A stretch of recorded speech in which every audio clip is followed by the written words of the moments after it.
It is a constant wind, blowing fine sand under a blazing sun.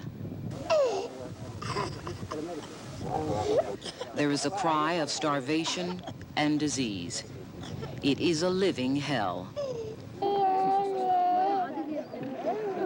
For many, death would be more gentle.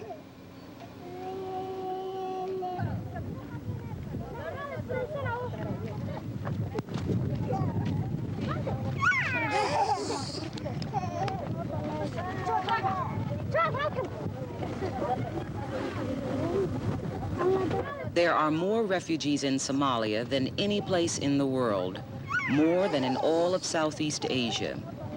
This dirt-poor country of Somalia has over 700,000 refugees crowded into 26 camps. It's a burden Somalia cannot handle. The United Nations High Commissioner for Refugees says 1,000 die each week, and unless there are drastic changes, the death rate will continue to rise. This is one Somali refugee camp. You can hardly call this living.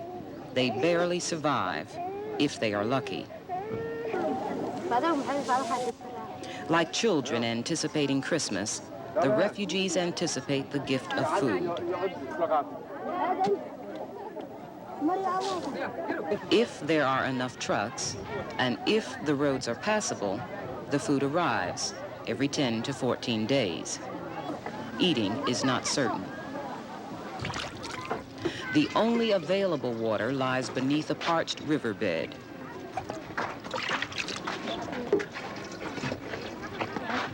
There are no toilets. Infectious disease of every kind is rife.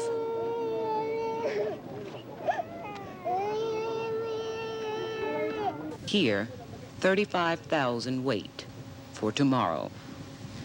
90% are women and children. 60% are children under 15. You see few men. Husbands and fathers are either fighting a war or dead. Located on the Horn of Africa, Somalia is about the size of Texas. To the west in Ethiopian territory is an area known as the Ogaden. The majority of the population is ethnic Somalis and members of the Oromo tribe. Both groups have formed liberation movements, and for as long as anyone can remember, fighting has been constant in the region. More than 90 years. Somali guerrillas are seeking self-determination, hoping to annex the Ogaden from Ethiopia. All Somalis speak one language. They are Muslims and nomads. The ruling tribe of Amharas in Ethiopia is Christian. They are either farmers or businessmen. When a full-scale war broke out in 1977, the Somali army units joined guerrillas. While the Russians pumped in military equipment, advisors, and money to the Ethiopians, Cuba supplied troops. The Somali government, with its meager resources, was forced to withdraw its army. But Somali guerrillas, however, stood firm. They vowed to die fighting than to live colonized.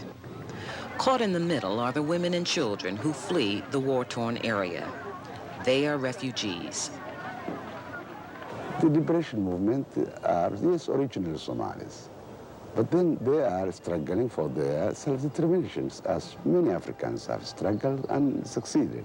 Asians have struggled and succeeded. And they are after that.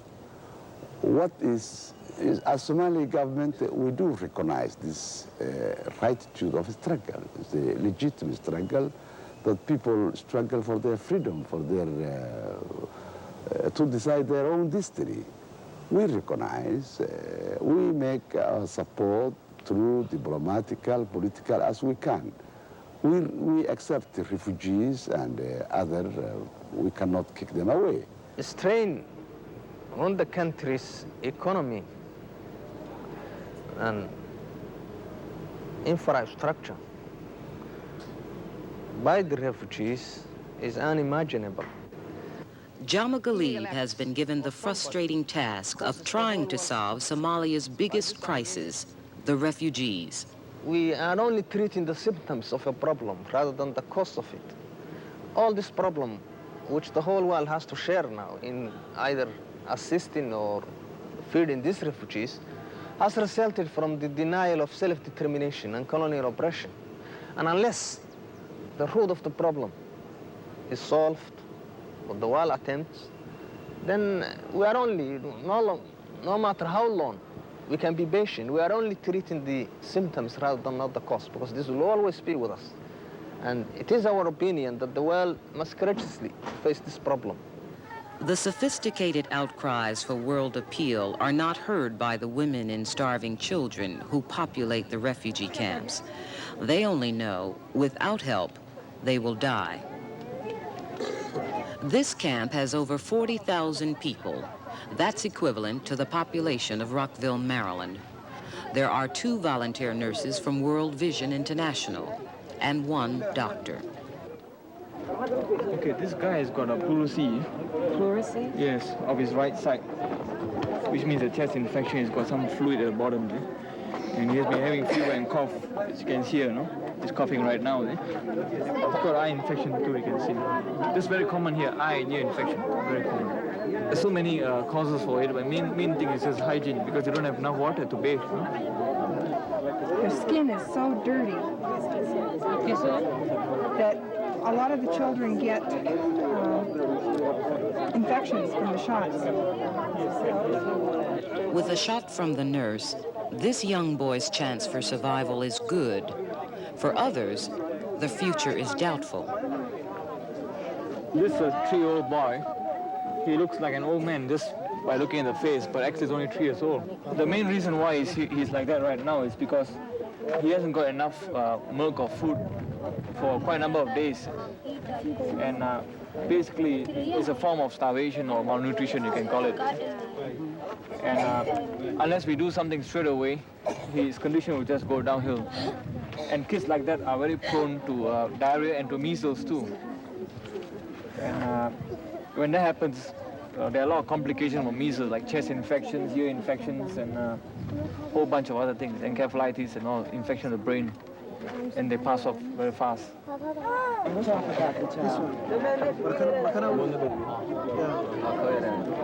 Okay, this is a 3-year-old baby boy, severely wasted. We call this marasmus. This is a kind of protein energy malnutrition. The other kind is kwashiorkor, and you can see this kid here. It looks like actually like 6 months old, but actually 3 years old. And they arrived here around 20 days ago in this camp. And it's the youngest of 6 children. And the mother is somewhere in the camp, probably getting some water or firewood or something. And it's just wasted. You can see the mastic appearance of the legs, and a bulging abdomen. And the skin is kind of attached to the bones without any muscle. And although it's wasted, the child is pretty alert. This is in contrast to kwashiorkor, another kind of malnutrition where the child is very apathetic, And in fact, it's easier to feed this kind of child than the other kind. Because the other kind is kind of very lethargic and not interested in anything. And of course, it's very dry. And the father brought here this baby today because the baby was having diarrhea.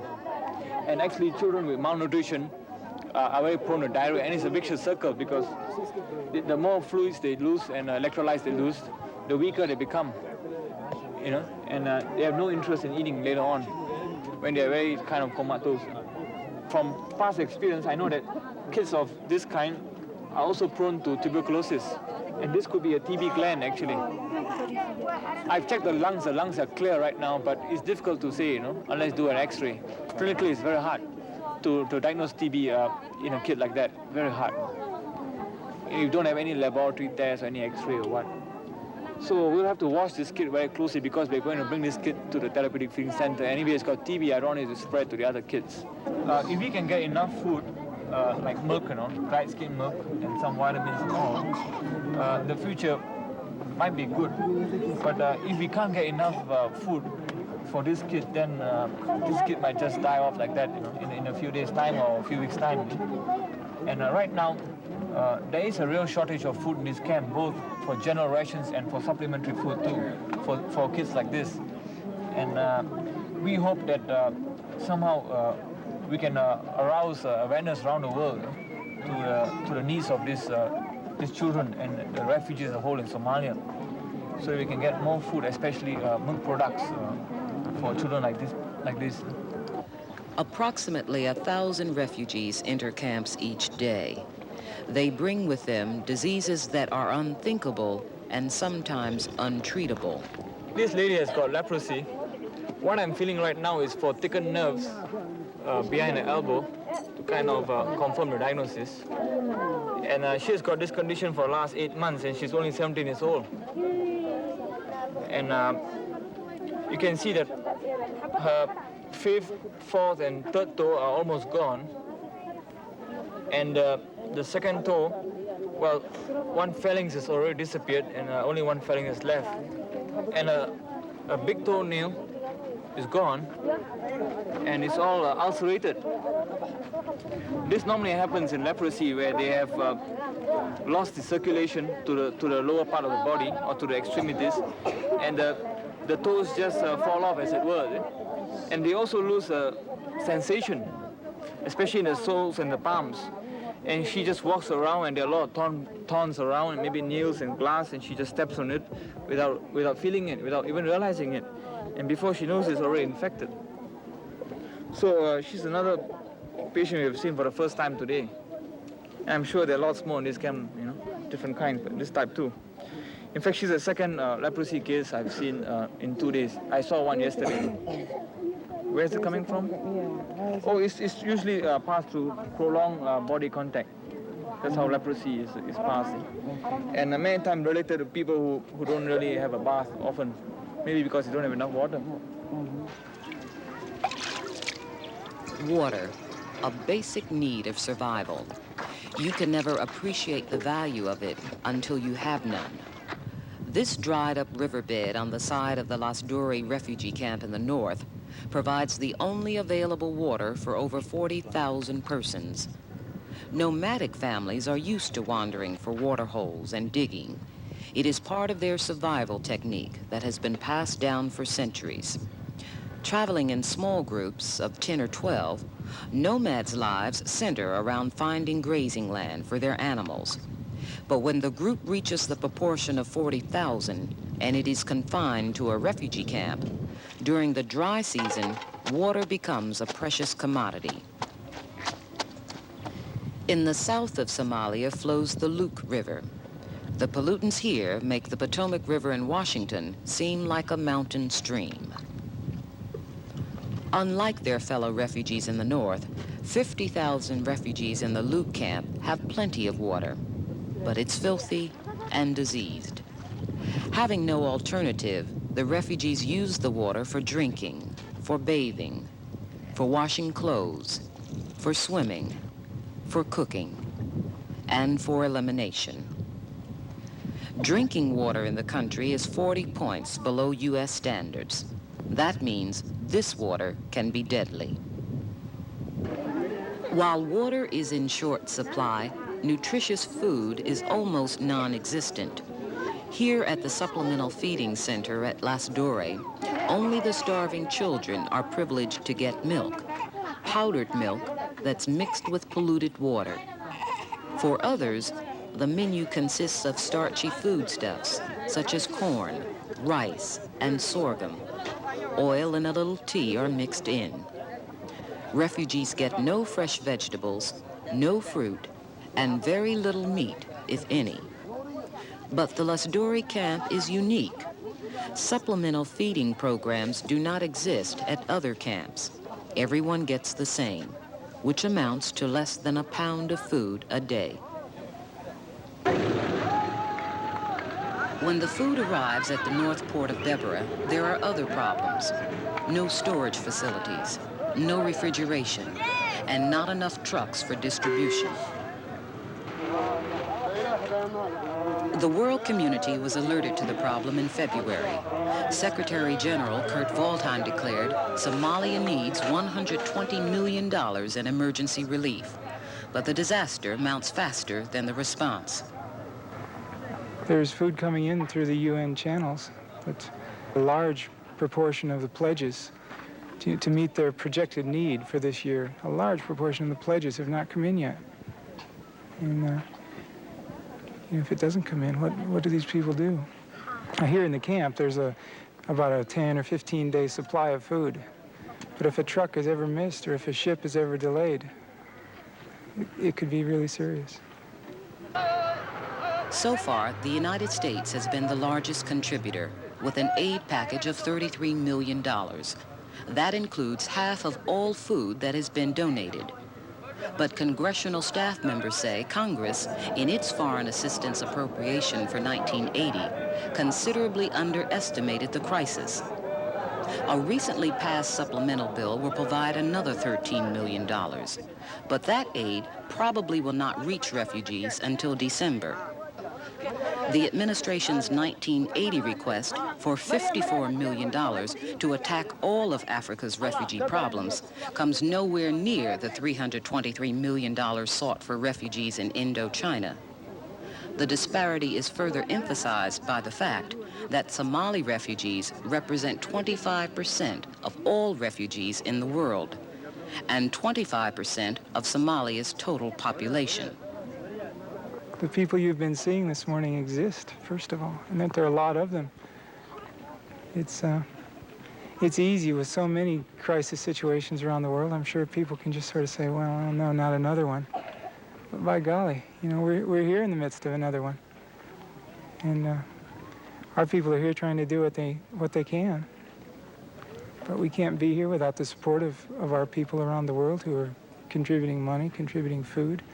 We can't be here without the other organizations like Oxfam and some of the other voluntary groups that are working in other camps. And of course the UN umbrella with which we're all dealing with. It's a big effort, and I'm concerned that the folks in the United States really tune into what it's all about here. 100 miles away from the nearest refugee camp is the capital, Mogadishu. Carrying out their normal day-to-day activities, residents find little time to dwell on the refugee situation. Having a per capita income of $70 a year, Somalia is the poorest of the poor. They import practically everything. The major export item is animals on the hoof. The demand is limited. When the British and Italian colonizers relinquished the area in 1960, Somalia was left with little more than its independence. The joy of being free was quickly overshadowed by the ensuing complications. In a country where there are over 3 million people, Somalia has approximately 280 doctors, or 1 doctor for every 12,000. Besides medical help, the government seeks answers to other problems. How do you provide better education, transportation, housing, and food for 3 million citizens? The answers come slowly. Today, what they are asking us as a government is totally different of what they were asking 10 years ago. Is it? Before they were asking cheap things which have no any social or national or economical meaning. Today they are asking many things. They are asking electricity, they are asking water, they are asking better education, they are asking, so the ambition grow. They are asking healthy, they are asking sophisticated laboratories. So when I recently toured in the north around 9 regions, all the question was same, asking something which the government cannot immediately do, and superior to what they were asking before. Something else the government cannot do and refuses to do is stop the guerrilla war in the Ogaden. This constant fight by ethnic Somali rebels is the overriding cause of the refugee situation. The guerrillas ambush Ethiopian supply convoys and restrict government troops to the region's major towns. In retaliation, the Ethiopians make bombing attacks against villages on the Somali border. Refugees charge their wells and life-supporting animals are destroyed. Although supported by Russian and Cuban sophisticated arms, sometimes the Ethiopians lose in the raids. This MiG-23 was shot down within Somali territory by the Somali army. The pilot, described by Somalis as being a white foreigner, was rescued by helicopter before being captured by the Somalis. The ground attacks by rebels cannot realistically grapple with the strength and force of the Ethiopian army. Although armed with assault rifles, machine guns, and rocket-propelled grenade launchers, the guerrillas cannot compete on the ground against Soviet-built MiG-21s and 23s. This evacuated village of Dolo is the remains of one Ethiopian attack. The 30,000 people who lived here had to be resettled.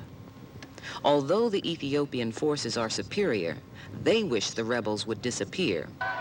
Not only are they faced with ethnic Somalis seeking self-determination, but the Eritreans, the Tigrays, and the Oromos would also like to secede from the Marxist government. If the Ethiopian government of Mengistu bowed to these demands, the Empire of Ethiopia would consist of little more than the capital of Addis Ababa and its surrounding environs, a proposition Ethiopia can hardly accept. Meanwhile, Somali government officials say the problem could be worked out if only the Russians and Cubans left Ethiopia. We said many times that this is an African problem, one, if it's between Somalia and Ethiopia. Therefore, if we are alone, we can agree. We had always somebody in between to confuse because their interests of Somalia and Ethiopia never agree.